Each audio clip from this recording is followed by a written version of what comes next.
Bonjour et bienvenue à tous et à toutes dans ce journal hebdomadaire du Tibet cette semaine. Je suis Pema Tsawang avec une nouvelle édition d'actualité sur le Tibet. Ça s'intitule le Dalai Lama et l'administration centrale tibétaine.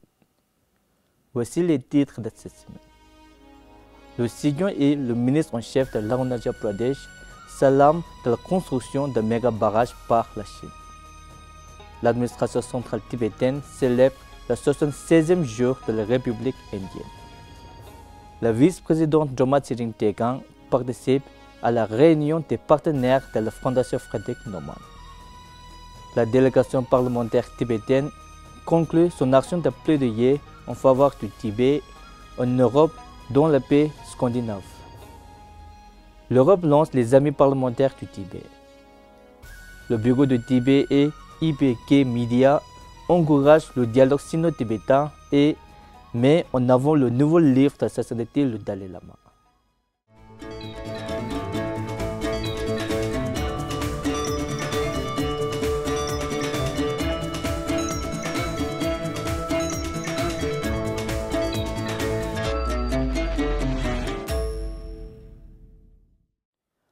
Après avoir rencontré des Tibétains à Dimapur, Sejong s'est rendu à Itanagar, la capitale de l'Arunachal Pradesh, pour poursuivre sa deuxième visite officielle et inspecter les communautés tibétaines de l'état du nord-est de l'Inde.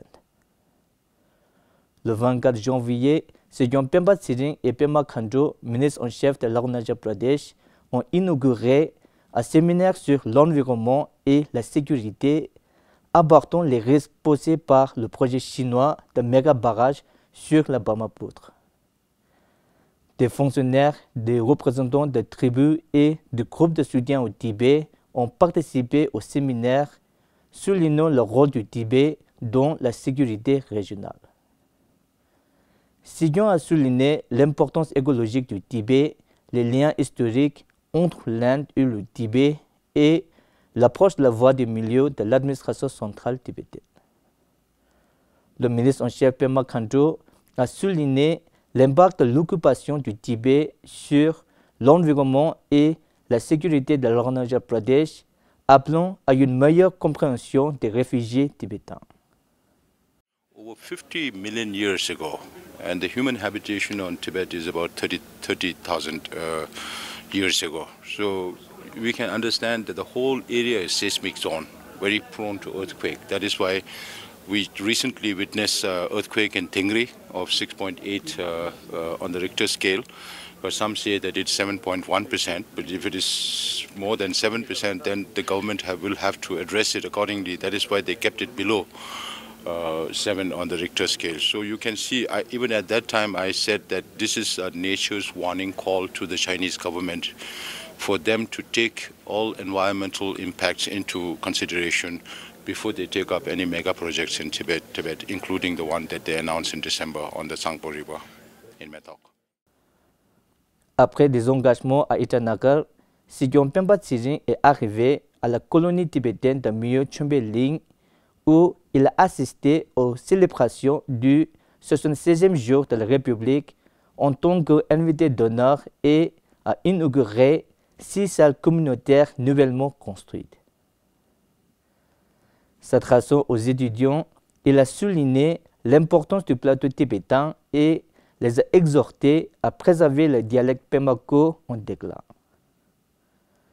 Dans son discours public, il a souligné le succès du séminaire sur l'environnement et la sécurité à Itanagar et a insisté sur le maintien des liens locaux forts. Sejong Pemba Tsering a conclu sa visite en Arunachal Pradesh à Tezu par une mise en garde sévère contre le projet chinois de méga barrage sur la Brahmaputra, évoquant de graves risques écologiques et stratégiques. Au cours de sa visite, Sejong a inspecté le projet du 16e Kachar, rencontrant des responsables locaux et exprimé sa gratitude pour le soutien de l'Inde. Il a exhorté les Tibétains à renforcer les liens avec les communautés locales et à préserver leur identité culturelle et politique. Sa tournée dans l'Arunachal Pradesh, marquée par le séminaire Environnement et sécurité à Itanagar est considéré comme un succès significatif. Le 26 janvier, l'administration centrale tibétaine a célébré le 76e jour de la République indienne à Kangche-Kishon, commémorant l'adoption de la Constitution indienne en 1950.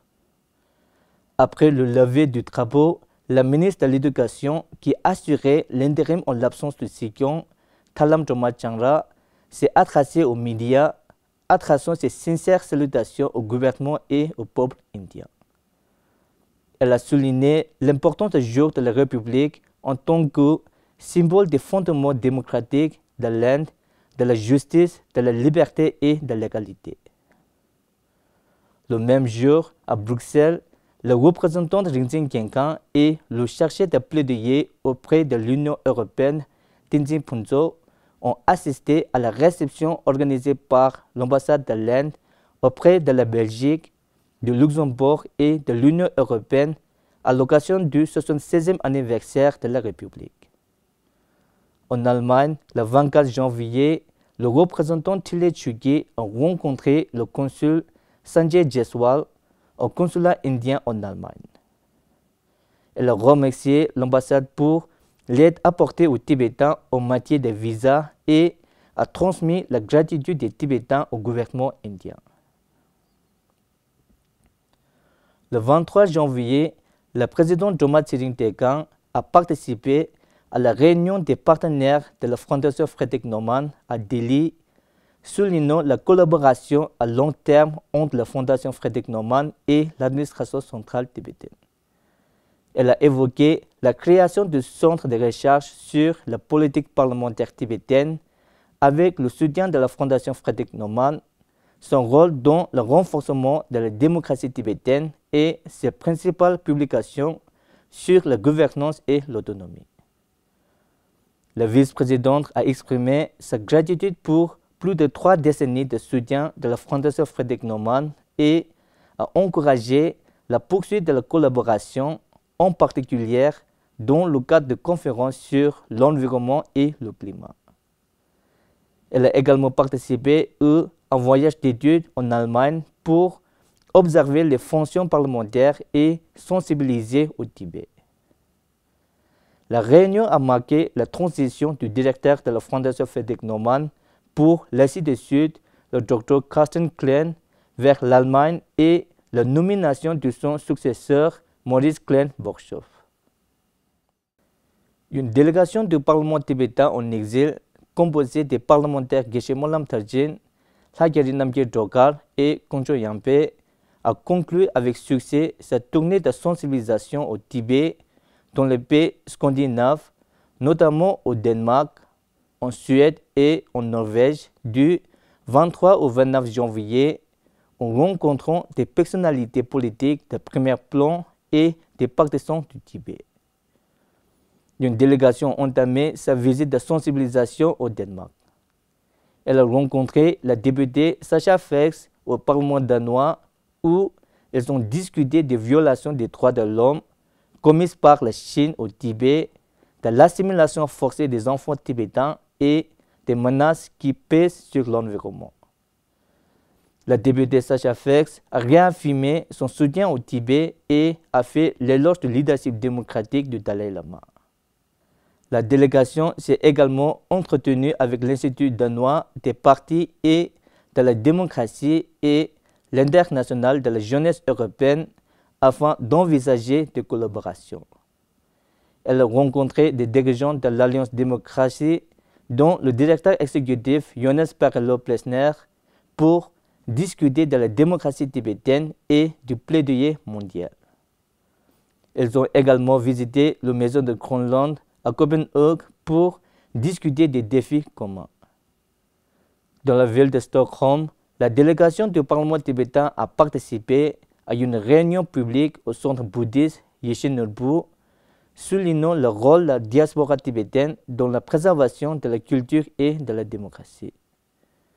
Elle a également rencontré la députée suédoise Margareta Cederfelt, présidente du groupe parlementaire suédois d'amitié pour le Tibet, et lui a présenté des informations actualisées sur l'aggravation de la situation au Tibet. en Norvège, la délégation a visité le Parlement norvégien. Une réunion sur le Tibet a suivi, au cours de laquelle les députés ont discuté de la situation au Tibet et ont appelé à un plus grand soutien international à la cause tibétaine. La délégation a également rencontré le comité norvégien pour le Tibet au Grand Hôtel où ils ont discuté de leurs efforts de sensibilisation. Elle a ensuite visité le Centre Nobel de la paix et a rencontré les principaux responsables.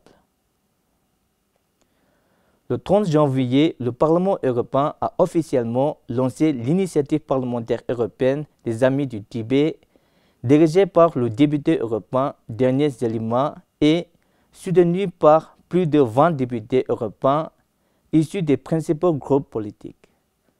L'événement, qui s'est tenu à Bruxelles, visait à renforcer la défense des droits du Tibet et la préservation de sa culture.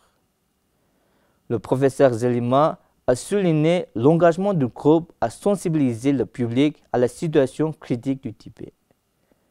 Ling Jiangang, représentante du bureau du Tibet à Bruxelles, a mis l'accent sur l'aggravation de la situation au Tibet, sur l'initiative de l'année de la compassion lancée par l'administration centrale tibétaine à l'occasion du 90e anniversaire du Dalai Lama et sur la 9e Convention mondiale des parlementaires sur le Tibet qui se tiendra prochainement à Tokyo. Les députés européens ont exprimé leur volonté de maintenir le Tibet à l'ordre du jour du Parlement européen. L'événement s'est conclu par une offrande symbolique d'écharpe tibétaine traditionnelle, renforçant l'engagement commun en faveur de la cause du Tibet. Le 27 janvier, dans le cadre du programme du Parlement tibétain en exil, le parlementaire européen Thubten Gyatso a conclu avec succès sa visite officielle à Milan, en Italie. Le député Thubten Gyatso a tenu une conférence publique au centre du Dharma de Gabelling où il a parlé, en entre autres, des aspirations de sa sainteté le Dalai Lama, de l'évolution de la démocratie tibétaine et de la politique de la voie du milieu. Le bureau de Tibet à Washington DC et IPK Media ont organisé une réunion pour le Nouvel An afin d'encourager le dialogue sino-tibétain. Le représentant Namgyel Chodrup, le directeur de IPK Media, Wang Rijin, les défenseurs chinois de la démocratie, Hua Baosheng, Wu Choying, Lau Xiongchen, des étudiants chinois et des chercheurs en politique ont participé à l'événement. Le représentant Namgyel Chodrup a souligné l'importance accordée par le bureau de Tibet à la sensibilisation des Chinois et a annoncé la sortie prochaine du livre de sa sainteté le Dalai Lama, Voice for the Voiceless, qui documente les relations de sa sainteté avec la Chine sur une période de 7 décennies. L'officier de liaison chinois Tsulrim Gyatso a évoqué l'évolution de ses efforts de sensibilisation, soulignant l'importance d'élargir le dialogue avec le public chinois. Les défenseurs de la démocratie ont fait l'éloge du leadership de sa sainteté et ont critiqué l'incapacité du gouvernement chinois à s'engager dans ces propositions. C'est tout pour cette semaine. Merci d'avoir suivi Tibet TV. À la semaine prochaine.